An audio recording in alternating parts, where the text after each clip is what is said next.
জাতীয় বার্ন ও plastic surgery ইনস্টিটিউটের পরিচালক ডক্টর রায়হানা আউয়ালের পদত্যাগের দাবিতে মানববন্ধন করেছেন কর্মচারীরা। রোববার বেলা 11টার দিকে জাতীয় বার্ন ও প্লাস্টিক সার্জারি ইনস্টিটিউটের সামনে এই মানববন্ধন করেন তারা।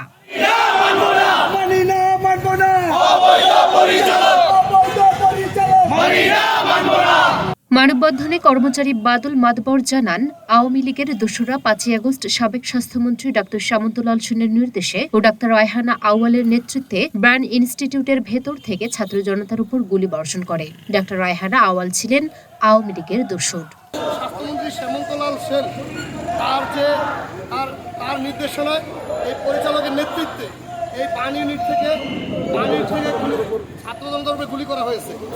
গুলি করে ছাত্রজনতাকে হত্যা করা হয়েছে।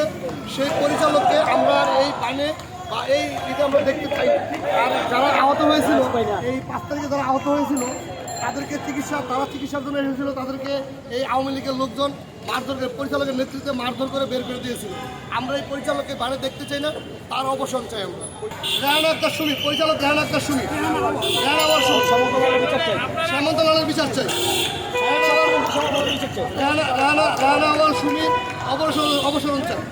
এ সময় কর্মচারীরা রায়হানা আউয়ালের পদত্যাগের দাবিতে খুন হয়েছে আমার ভাই, খুনিতদের রক্ষা নাই, আমার ভাই মরল কেন, প্রশাসন জবাব চাই, অবৈধ পরিচালক মানি না, মানব না বলে স্লোগান দিতে থাকেন। মানববন্ধনে শতাধিক কর্মচারী অংশগ্রহণ করেন। লুরা আফরোজ নিপা, ঢাকা পোস্ট।